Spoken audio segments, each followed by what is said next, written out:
Hello friends, आज मैं आपके साथ बिजनेस का एक और टॉपिक करूंगा जिसे कहते हैं डीमेरिट्स और डिसएडवांटेज ऑफ कोऑपरेटिव सोसाइटी। इससे पहले मैं डिस्कस कर चुका हूं meaning and definition, features and merits, तो ये इसका लास्ट पार्ट होगा। तो सबसे पहले आ जाता है डीमेरिट्स का limited capital.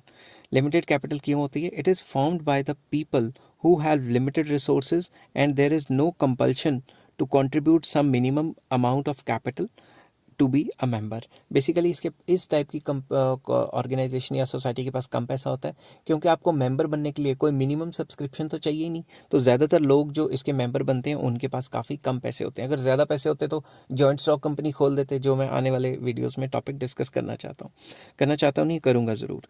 One man one vote also discourages the people to invest more, so cooperative organisations always face shortage of capital due to low rate of return. Simple words में कोई भी मेंबर बन सकता है, and दूसरा जितना मर्जी आप पैसा डाल लो, आपकी वोट एक ही मानी जाएगी। तो जो अमीर मेंबर है वो कहेंगे हम इतना ज़्यादा पैसा क्यों डालें, क्योंकि जब हमारी एक ही वोट मानी जाएगी और सबके पास वोटिंग राइट्स इक्वल है तो हम अपना ज़्यादा पैसा क्यों डालें। तो इस टाइप की ऑर्गेनाइजेशन के पास पैसा लिमिटेड होता है। नेक्स्ट है इनएफिशिएंट मैनेजमेंट। क्यों? All the activities are performed by members only who are not professionally expert.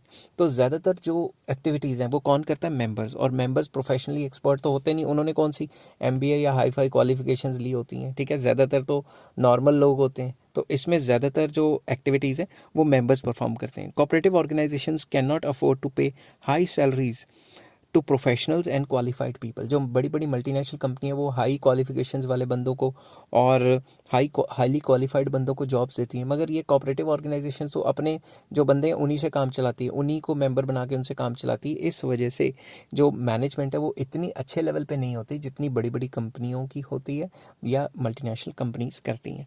तो इसमें इनएफिशिएंट मैनेजमेंट मानी जाती है। Next, lack of secrecy. there is open discussion there are open discussion in the meetings by members, so it is difficult to maintain secrecy about the operations of the cooperative society। जो भी discussions होंगी वो openly की जाएंगी members के बीच में, और members तो मिनिमम 10 मैक्सिमम तो 1000 तक भी हो सकते हैं। तो इसलिए अगर सबके बीच में जो है वो डिस्कशंस की जाएंगी तो सीक्रेसी तो कुछ रही नहीं कि ये ऑर्गेनाइजेशन कैसे काम करती है, क्या काम करती है, उसके बारे में कोई सीक्रेट नहीं रहता। नेक्स्ट आ जाता है एक्सेसिव गवर्नमेंट कंट्रोल। गवर्नमेंट ने इसके ऊपर 100 तरीके के रिस्ट्रिक्शन एंड रूल्स रेगुलेशंस लगाए होते हैं, बल्कि बनाना आसान है मगर मेंटेन करना काफ़ी मुश्किल हो जाता है इसको। कोऑपरेटिव ऑर्गेनाइजेशंस या cooperative societies get various concessions, किससे? And benefits from the government. सरकार कई टाइप के टैक्स बेनिफिट और कई टाइप के सस्ते लोन्स वगैरह इनको काफ़ी बेनिफिट्स प्रोवाइड करती हैं, but in return there is excessive government regulations and control, और गवर्नमेंट इनके ऊपर काफ़ी हाई फाई रूल्स रेगुलेशंस लगा देती है। It is essential for cooperative society या organisation to get its accounts audited by the auditor of the cooperative department. तो ये कंपलसरी होता है कि वो अपने अकाउंट्स को ऑडिट कराएंगी। किससे ऑडिट करवाएंगी? जो ऑडिटर्स हैं, कौन से? कोऑपरेटिव डिपार्टमेंट्स के जो ऑडिटर्स हैं उन्हीं से ऑडिट करवाना ज़रूरी है। And to submit its accounts with the registrar, और इनको जो कोऑपरेटिव सोसाइटीज़ के रजिस्ट्रार हैं उनके पास अपने सारे अकाउंट्स की डिटेल्स, क्या पैसा आया क्या पैसा गया, पूरा का पूरा हिसाब किताब जमा करवाना पड़ता है। नेक्स्ट, डिफरेंस ऑफ ओपिनियन और conflict among the members.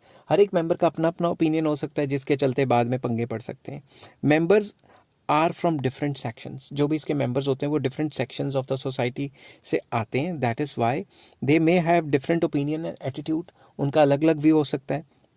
The disputes may arise among the members of managing committee for having different opinions. हर एक का अपना अपना व्यू है, तो कोई मेंबर कहेगा ऐसे कर दो, कोई कहेगा वैसे कर दो। अलग अलग व्यूज़ लेके आएंगे तो बाद में कन्फ्लिक्ट होने के पूरे पूरे चांसेस रहते हैं। तो ये था आपका डीमेरिट्स या डिसएडवांटेज ऑफ कोऑपरेटिव सोसाइटी या कोऑपरेटिव ऑर्गेनाइजेशन। नेक्स्ट वीडियो आएगी टाइप्स ऑफ कोऑपरेटिव ऑर्गेनाइजेशंस पे। Till then take care, have a nice day. और अगर ये वीडियो पसंद आई हो तो please like, share and subscribe.